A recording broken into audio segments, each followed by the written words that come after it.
Hey everyone, just wanted to do another quick build update video. This will be for pack 10, and well, I'm kind of lying. This is actually pack 10 and part of pack 11. Um, that was my own fault. I was just so into it one night working on it that I just kind of lost track of where the pack ended and just kept going. So let's get the big thing out of the way here. We have all the plating put on the bottom part of the hull. And this was actually what I just kept working on and forgot to stop.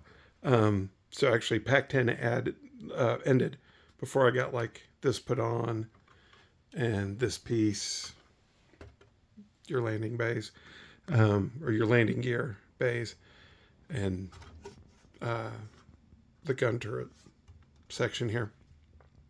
But anyway, that's all technically part of pack 11, but I'm going to include it in the pack 10 video. But I'll show you this. If you choose to put the legs on it for displaying rather than showing it in flight mode, you'll take these covers off. This was kind of tricky, and I'm just going to give a word of warning to you when you're working on this. They stated in the instructions, and I'm sure everyone else has said it too in much better videos than this one, but there's these little metal pins here that you have to put in, and you glue them in, and then you glue these little tiny magnets then onto the lid. What you want to make sure your glue is dry, both on the pin and on the magnet, before you put the door on. I mean, these are pretty strong magnets if you watch. And if your glue's not completely dry, if you go to take that lid off of there, it'll pull either the pin out or pull the magnet off, and then you kind of have to start over. So, but there's two of them up here, or three of them up here, because there's one there, and then two in the back. And really, they do a good job at blending them. You can't, if you don't know they're there, you probably wouldn't even tell these were doors, but they're there. So we did that, and then go around to the back of the ship here, and you can, I mean, there were quite a few details to glue onto these pieces. These are actually three separate sub-assemblies here. This one, and this one, and then some additional pieces here with these rods. And then we move up the ship, and you can see other things that went on this plate, some little details there. And I've noticed things as I'm working on this that's kind of cool.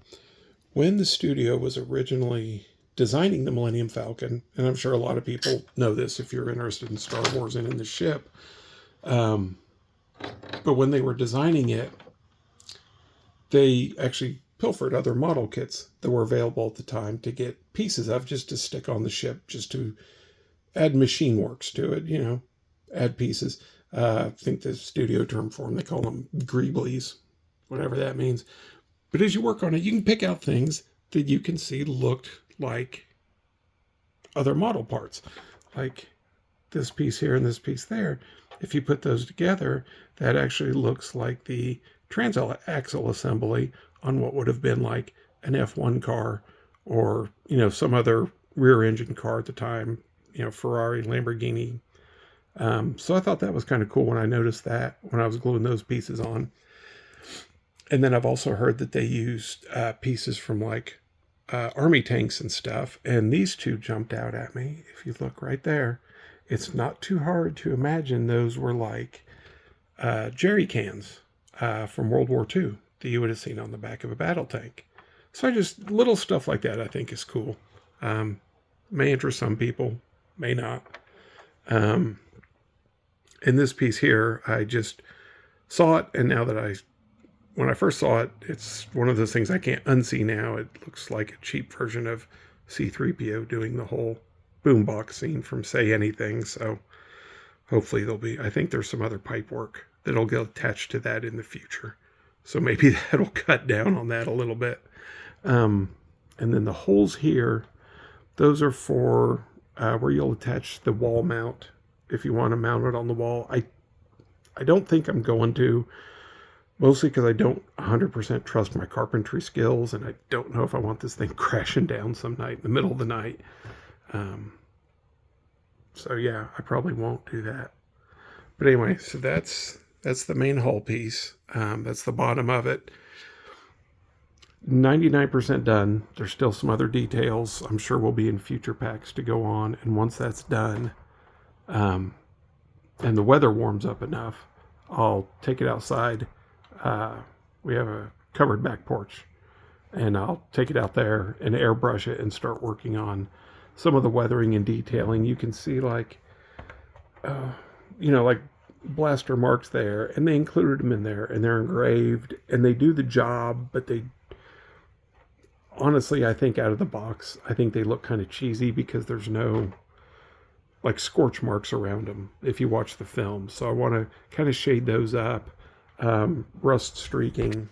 And in the instructions, they actually have a very detailed paint guide for the bottom of the ship. Let me see if I can, it wasn't in that one. Sorry, this is thrilling commentary, I'm sure, watching me flip through here.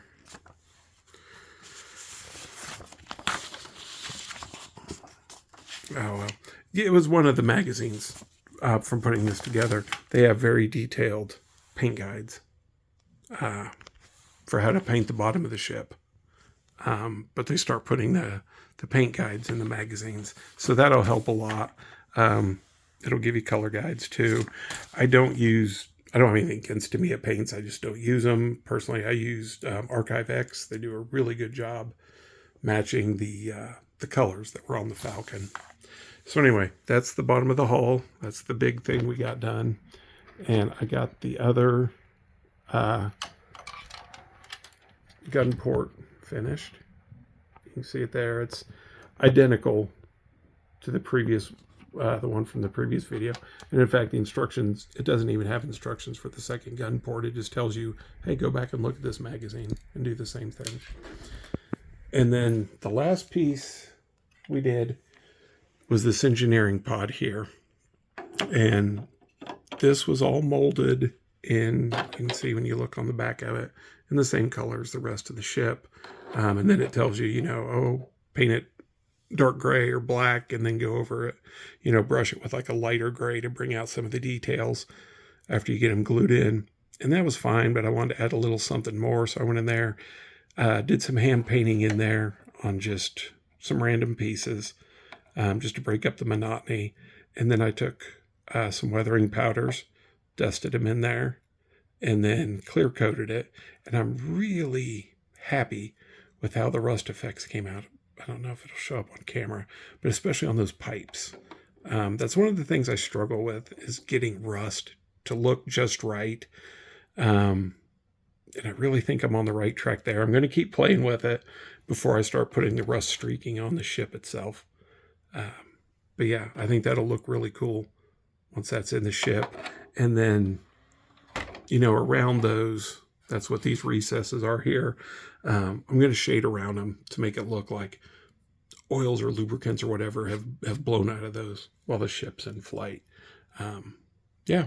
So anyway, that is pack 10 of the Falcon. And that actually takes us up to, I believe, stage 50, 49 or 50. So this is right at the halfway point. I know in the next pack that I work on, we're actually going to start building the top frame. So I have to find a room to store this safely while I'm working on the tarp part of the frame. Yeah. So anyway, we're moving right along. And anyway, thanks a lot for watching, guys.